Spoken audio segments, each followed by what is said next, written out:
First ಬಂದವಳೆ ಇವಳು ಪ್ರಿನ್ಸಿ ಅಂತ ಹೇಳಿ. ನಮ್ಮ ಮನೆಯವರಿಂದ ಫ್ಯಾಕ್ಟ್ರಿಯಿಂದ 7 ಕಿಲೋಮೀಟ್ರಿಂದ ಓಡಿ ಬಂದಿದ್ದಾಳೆ. ಬೈಕಲ್ಲಿ ಕೂರ್ಸ್ಕೊಳಕ್ಕೆ ಹೋಗಿದ್ದಾರೆ, ಇವಳಿಗೆ ಕೂರ್ಲಿಕ್ಕಾಗಲಿಲ್ಲ. ಸೊ ಅವಳು ಬೈಕಿಂದನೇ ಬಾ ಅಂತ ಹೇಳಿ ವೆಹಿಕಲ್ಸ್ ಎಲ್ಲ ಅವಾಯ್ಡ್ ಮಾಡಿಕೊಂಡು ಇವಳನ್ನ ಫಸ್ಟು ಕರ್ಕೊಂಬಂದರು. ನೆಕ್ಸ್ಟು ನಾವು ನಮ್ಮನೇಲಿ ಒಂದು ಪೊಮೊರಿಯನ್ ಇತ್ತು, ಅದು ತೀರ್ಕೊಂಡ್ಮೇಲೆ ನಾವು ಚೆನ್ನಾಗಿ ನೋಡ್ಕೋತೀವಿ ಅಂಥೇಳಿ ನಮ್ಮ ಮನೆಯವ್ರ ಫ್ರೆಂಡ್ ಒಬ್ಬರು ಇವಳನ್ನ ಕೊಟ್ಟರು. ಅದಾದಮೇಲೆ ನಮಗೆ ಪೊಮೊರಿಯನ್ ಇಲ್ಲ ಅಂದರೆ ಆಗಲ್ಲ ಅಂಥೇಳಿ ಲಾಸ್ಟಿಗೆ ಬಂದವಳೆ ತುಂಟಿ ಈ ಸಿರಿ. ಎಲ್ಲರಿಗೂ ಡಾಮಿನೇಟ್ ಮಾಡ್ಕೊಂಡು ಇಟ್ಕೊಂಡಿದ್ದಾಳೆ. ದೊಡ್ಡ ರೌಡಿ ಬೇಬಿ ಇವಳು. ಸಿರಿ ಎಲ್ಲೋಗಿದ್ದಾಳೆ ಸಿರಿ? ಕ್ಯಾಲ್ಶಿಯಂ ಬೋನ್ ಬೇಕಿತ್ತಾ? ಯಾರಿಗೆ ಬೇಕು ಕ್ಯಾಲ್ಶಿಯಂ ಬೋನು? ಇವ್ರದ್ದೆಲ್ಲ ರಿಯಾಕ್ಷನ್ ನೋಡಿ ಕ್ಯಾಲ್ಶಿಯಂ ಬೋನ್ಗೆ.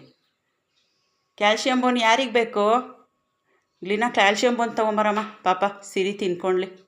ಸಿರಿ ಕೊಡೋಣ ಕ್ಯಾಲ್ಶಿಯಂ ಬೋನು. ಪ್ರಿನ್ಸಿಗೆ ಕೊಡು. ಪ್ರಿನ್ಸಿ ಕ್ಯಾಲ್ಶಿಯಂ ಬೋನ್ ಬೇಕು. ಕ್ಯಾಲ್ಶಿಯಂ ಬೋನ್ ಬೇಕು ಪ್ರಿನ್ಸಿಗೆ. ಬೇಕಿತ್ತ ಕ್ಯಾಲ್ಶಿಯಂ? ಓಹ್, ಬ್ಲೇಜಿಗೂ ಬೇಕು.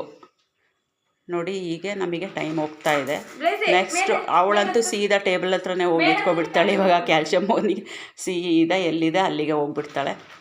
ಇವ್ರ ಜೊತೆಗೆ ಹೇಗೆ ನಾವು ಇರ್ತೀವಿ ಅದೆಲ್ಲ ನಾನು ನೆಕ್ಸ್ಟು ವೀಡಿಯೋಗಳಲ್ಲಿ ಹೇಳ್ತಾ ಹೋಗ್ತೀನಿ.